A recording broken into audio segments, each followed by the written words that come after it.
Hey everybody, this is King of Ramen Shin here. I have got you know what? This is part 3 of what if Kuwabara trained with uh with Master Roshi. This what if is nice, and comment on the section below. Comment if you guys want what if more what ifs and what ifs you want me to do. Give me any what ifs you want, and comment on below and tell me what kind of what ifs you want, and maybe I might do them. I might do some of those what ifs. Okay, here we go. So it's a dark tournament, and it's the second round, and everything's going good. Master Roshi stayed, went with Kuwabara because he knows that this is important, and Kuwabara, so they could keep on training. So they kept on training for the second round of the tournament. And the second one was with Risho, isn't it?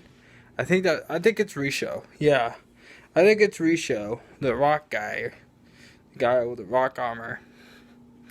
So he keeps on training him, and they keep training until the second round comes around, and he sees, well, he faces Risho, and when he faces Risho, it's gonna be a lot different, and he is not gonna lose to Risho. Risho is just gonna be overpowered because he uses his spirit power too much and doesn't train his martial arts or anything. And Risho doesn't have martial arts or shit, so he gets wrecked. And Kuwabara doesn't lose his spirit power and doesn't get injuries, so he actually doesn't worry about hurting himself. Oh yeah, and he learns to channel his spiritual energy and to heal his body. He learned it from Master Roshi, apparently. He figured it out by training with Master Roshi and meditating. So he figured that one out. So he fights Risho and he outclasses him. No problem. Easy. And then the same thing goes with all the rest. And then they go on the third round, and then they fight the cloak. Kuwabara fights the cloak people like he did, but this time he actually beats him. And Kuwabara, Kurama is the same thing, but nothing else. And then he fights and then Kuwabara fights whatever he fought in the original timeline. He fought the original timeline like he did, and he crushed it. The clown guy, the clown guy, yeah. The clown. If you know his name, I don't remember. I forget some of these things. If you know his name, comment on below and tell me, and I will remember it. So he gets the tri-sword, and everything happens.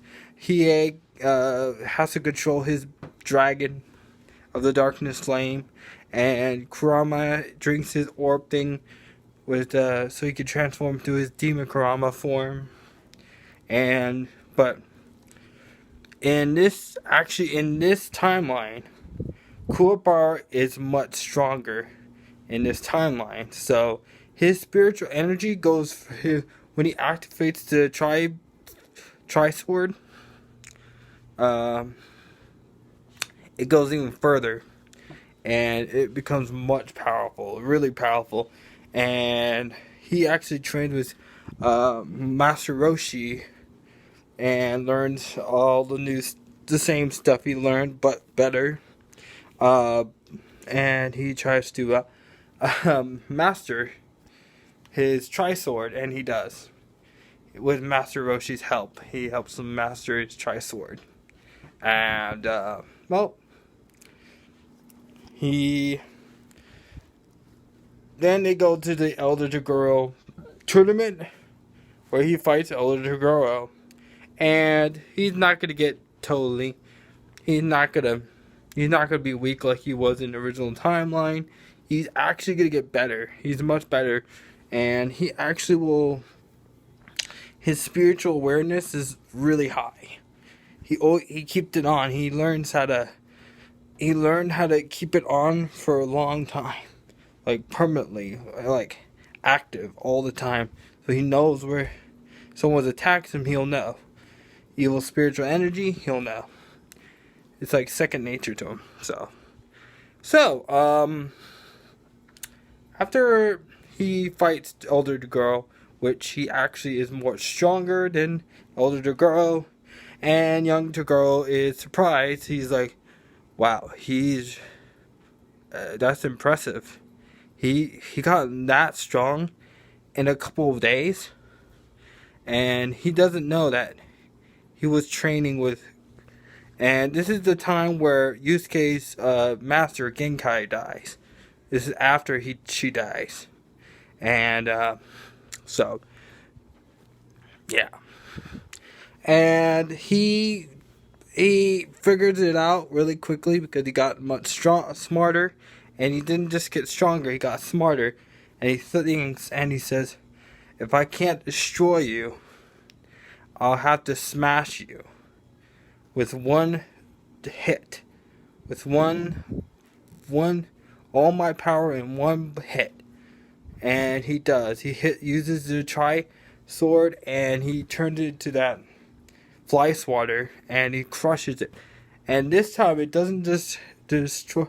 It doesn't just defeats him. It actually kills Elder Toguro. Elder Toguro is dead in this timeline. And Yusuke is like, and the same thing happens, but he's still mad at Yusuke, and he says, "I know. I sensed Genkai's energy fading.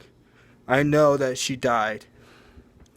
And Yusuke looks at him like, "Oh, you know?" And he says, "Yeah. And you couldn't you couldn't tell us? I thought we were your friends, Urameshi." And he says, "I'm sorry." And he says, she was a big part of us too. No, she wasn't. She wasn't just a big. She didn't just affect you. She affected us too. So Yusuke did his same thing, and he got the orb like he did. He got spirit orb like Genkai spirit orb, and now he's much powerful. But yeah. So is Kuwabara. But, that was bound to happen. And he knows martial arts from Master Roshi, the Turtle School martial arts. So he's really good. His techniques are better. But he's much powerful as Kuwabara. Kuwabara is getting closer to Urameshi's power. And Kuwabara says that you have gotten a lot stronger too, Urameshi. And he says, "I see you have too. And you learned, maybe we should fight sometime. Maybe we should spar sometime." And Kuwabara's like, "Okay." And the same thing happens in the Dark Tournament, where Yusuke just manhandles. Well, the same thing happens. Kuwabara doesn't get killed actually. Actually doesn't get killed in the timeline. But actually, because he actually sacrificed himself.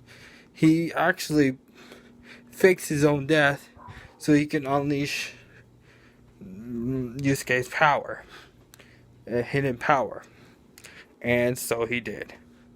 And, well, Toguro gets his ass kicked in the time after that, and he loses, and they win. Team Urameshi wins the tournament, and Genkai comes back. He and they go home, and that's it, and that's all. So comment on the description below and check out more of my what ifs, guys. And comment if you guys want more of my what ifs, and tell me, how do you think of this what if? What do you think of it? And if you guys want more, ask in the comments, and I'll look them up, and I'll read them and see what I can do.